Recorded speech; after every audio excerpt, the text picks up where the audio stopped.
The Jesus Trilogy, Book 1, The Four Messiahs, Chapter 50. "All right, class," said Miss Laura, "it's time to take the test." There were moans and groans from the eighth graders. The football-playing four horsemen were still together, and Mary of Magdala and the other 57 students were also in the class. Some had left school but had been replaced, so the number had grown to 62. It was finals week, and this was the class World History. Jesus and Mary were battling it out for number one. Johnny was going to get a B no matter what he scored on this test, and Barabbas would more than likely get his usual C. He was smart but underachieving. It was Judas who was having trouble.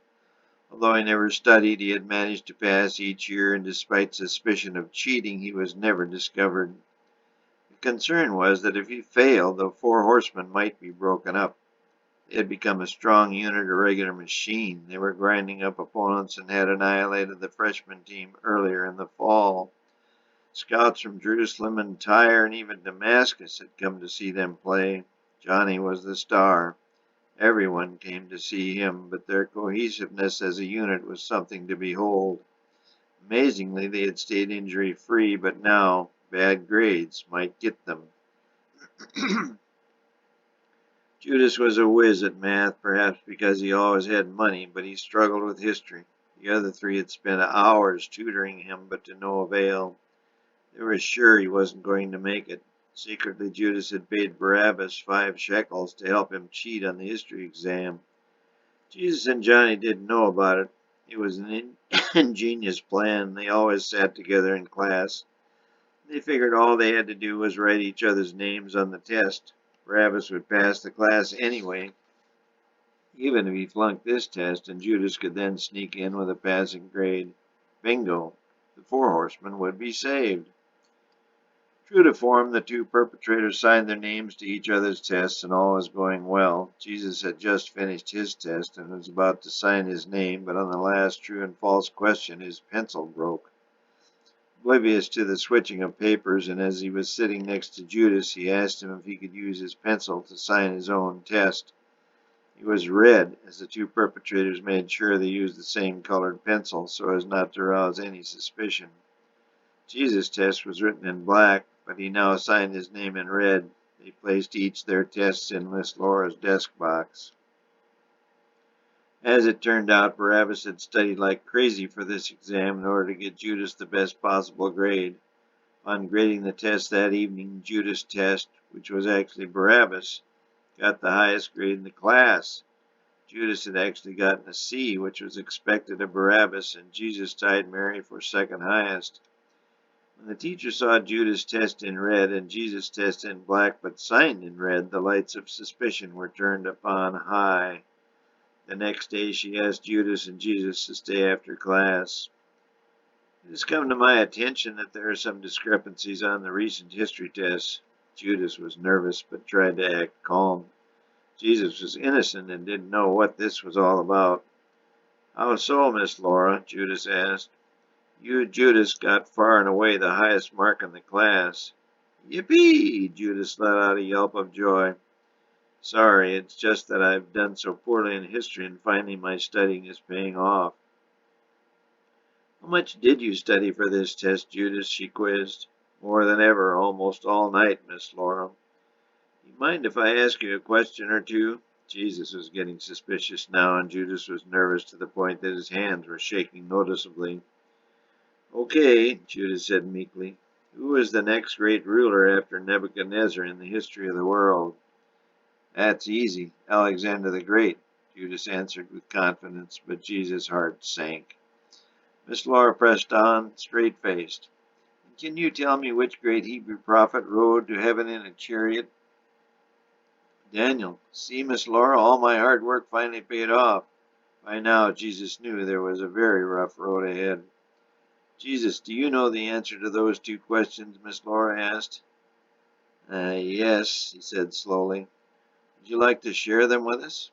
"The next ruler after Nebuchadnezzar was—" Jesus paused. "What'd you say?" she asked again. "Cyrus the Great," Jesus said, sighing. "Oh, yeah, sorry, I got it right on the test," Judas said, continuing the cover-up. Could you repeat the question? The prophet? Daniel was the second answer, Miss Laura. I got that one right on the test also, Judas interrupted. Jesus. It was Elijah, Jesus said softly, sweat beading up on his forehead. Oh yeah, I knew that one too. I knew all the rest. Just ask me. Have a seat, both of you. They sat as she stood. I have no proof that you cheated, Judas, but my suspicions are high, she said. Miss Laura, I've never ever cheated on any test, and you know how honest Jesus is. Jesus did have a reputation for being honest, almost to the point of pain. Take a look at these two tests. See anything odd?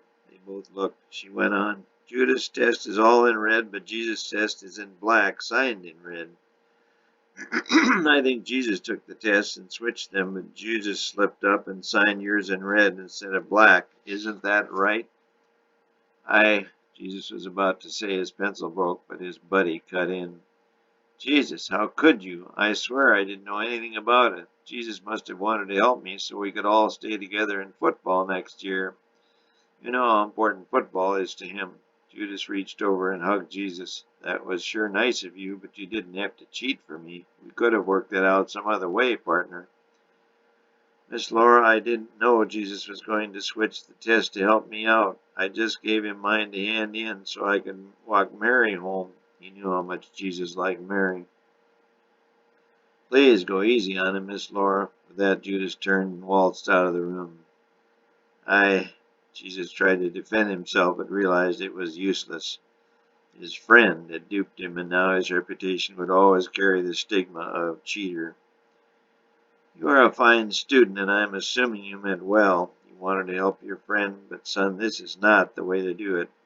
I hope you have learned your lesson. I will speak with the principal, but I am sure you will follow my recommendations.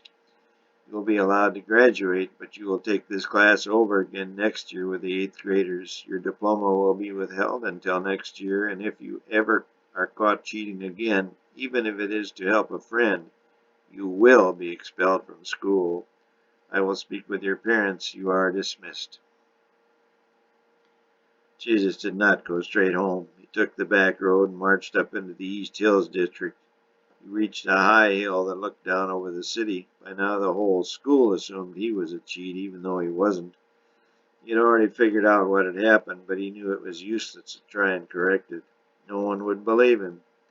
They believed he was smart and was a good person, but he was so consistently good he went overboard. Could someone be too good? He wondered aloud. Then he looked up at the sun.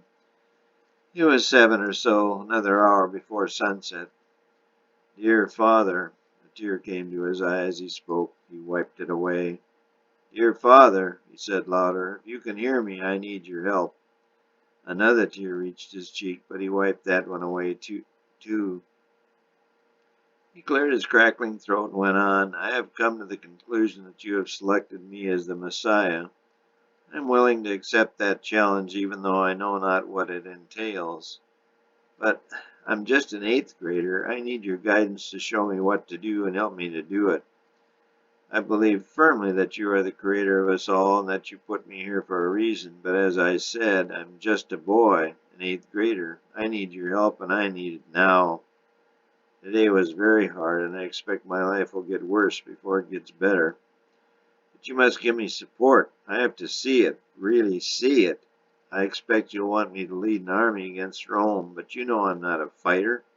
I don't see a clear path right now, and if the path isn't clear, I don't see how I can do this Messiah job. Please, please, help me. As Jesus finished his prayers, he heard a chirp behind him. He turned, and there on the rock behind him sat a brown sparrow with a speckled breast. The bird began to sing at the top of its little lungs, not at Jesus, but at the sun. It must have sung for 5 minutes, even though it was perched only 3 feet away from him. Jesus was fascinated by it. Finally, the message started to sink in. You know, the sparrow is so little, Jesus said aloud to himself. It lives outside. It doesn't even plant a garden, yet it always seems to have food. It isn't afraid of anything. It sits on this rock and keeps singing. I'm sure it goes through some hard times, but still it stands up here on this rock, on this hill, and boldly sings at the top of its lungs as if it owns the whole world. Here I sit, feeling sorry for myself, yet I'm 5 feet tall and over 100 pounds. The sparrow is maybe 3 inches tall and 1 pound, if that. He looked back toward the sun, now nearing the horizon. The sky was taking on a familiar reddish hue of sunset, and Jesus began to sing. His voice was nearly the equal of his father's, only an octave higher. It was just beginning to change. Guide me, O thou great Jehovah, through this far and distant land. I am weak, but thou art mighty. Lead me home to heaven's land. Bread of heaven, feed me till I want no more. Feed me till I want no more.